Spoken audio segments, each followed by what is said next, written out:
So I have a picture of Halifax if you're watching on the screen, and this is his full name is Edward Frederick Lindley Wood, first Earl of Halifax. The, kind of a classic British name.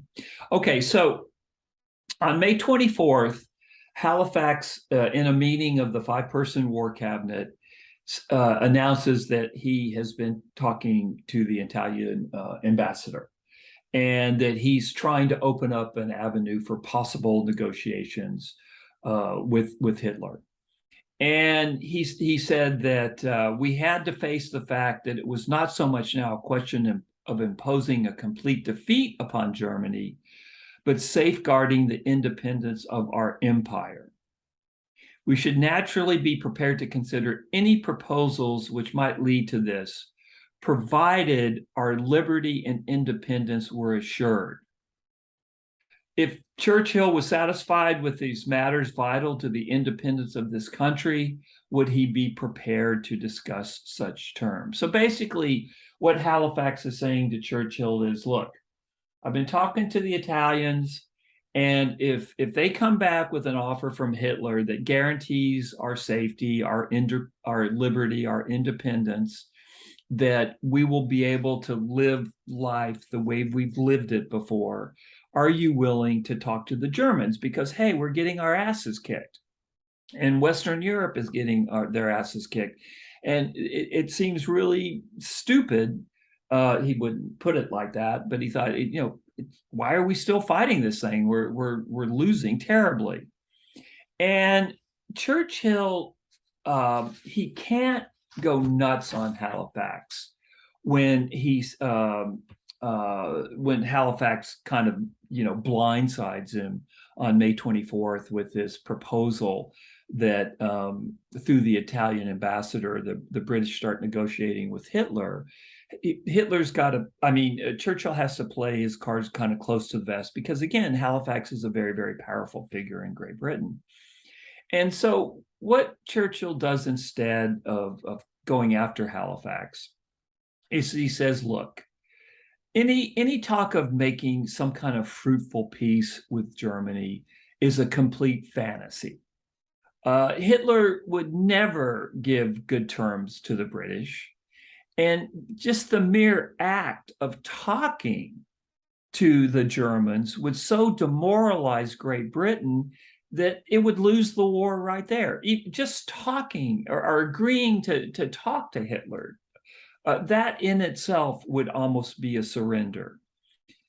Churchill said it would be a slippery slope. And this is a direct quote. Nations that went down fighting rose again, but those that surrendered were finished. And I'll read that one more time.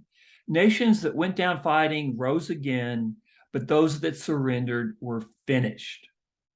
The German terms, he argued, would not be any worse than if England fought against Germany and lost, as if they just started negotiating with Hitler without fighting against Germany. And he says, look, I think this is an awful idea. I do not want to come to the table with Hitler. Just the mere fact of coming to the table with Hitler at this point is admitting that we've lost.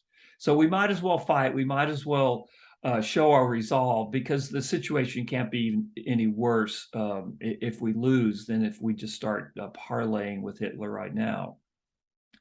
Now, Halifax at this point, he threatens to resign from the war cabinet, which again would have been devastating for Churchill, because Churchill's hold on power in the British government is pretty shaky at this point.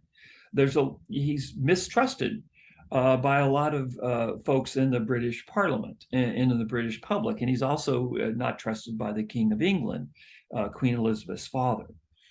So what happens is, over a period of 5 days, Halifax and Churchill kind of negotiate among themselves. And what Halifax also does, what Churchill always also does, is he brings in the wider cabinet. He goes from just the five-person war cabinet, and he goes into the wider cabinet of Great Britain, which is about 25 people. And he takes the Halifax suggestion to them, knowing that it will not be a popular move. Now, at this point, Chamberlain, remember the guy that had handed Czechoslovakia over to Germany on a platter, Chamberlain ultimately backs Churchill, which is a really key moment because Chamberlain still has support in the British government at this time. So Chamberlain's support proves key. The other members of the war cabinet also support Hitler. And ultimately, what happens is, I keep saying Hitler. I'm so sorry, Churchill. I don't know what's wrong with me. I don't, it's not a Freudian slip. I think Churchill's amazing, especially in this moment. It's quite heroic. And it's also very politically adept because what Churchill does is he outmaneuvers Halifax. Instead of just running right over him, he outmaneuvers him. He gets support in the British government among the members of the war cabinet and then members of the wider cabinet. And ultimately, Halifax's proposal that Great Britain negotiate with Hitler through the Italian government is squashed. It never comes to fruition. It never happens. Churchill wins this governmental battle. So this moment, this 5 days between May 24th and May 29th, I think, of 1940, is a key moment in the history of World War II, and it happens in London. And really, what you have is this fight, this struggle, this quiet, deadly struggle between two very, very powerful political figures, Winston Churchill and lesser known Lord Halifax. Now, Churchill's a smooth character. What he does after he defeats Halifax, he doesn't embarrass Halifax. He doesn't humiliate him. He doesn't call him a traitor. What he does is he packs off Halifax to Washington, D.C. And Halifax, not only by sending him to Washington, D.C. as the British ambassador to the United States, he sends a very powerful British figure to the United States, but he also gets Halifax out of his hair by sending him to Washington, D.C. Halifax really doesn't want to go, but he really can't say no because it's a war. So Halifax is outmaneuvered, and then he's sidelined in Washington, D.C. And in his memoirs, Churchill really doesn't talk about what Halifax did and the negotiation offer that Halifax had come to him with. He kind of protects Halifax. It's kind of weird. I guess it's kind of old school folks protecting old school folks. But in essence, this is why the British decide to fight on. And then, of course, during the same period or immediately after, the miracle at Dunkirk happens. And the British Army, or the 350,000 men that had crossed the Channel to fight the Nazis, through all kinds of efforts, through all kinds of boats, and I'm sure many of you have seen the movie Dunkirk, they managed to bring the British Army home instead of having the British Army decimated. Hitler, for mysterious reasons, doesn't destroy the army. He stops his tanks.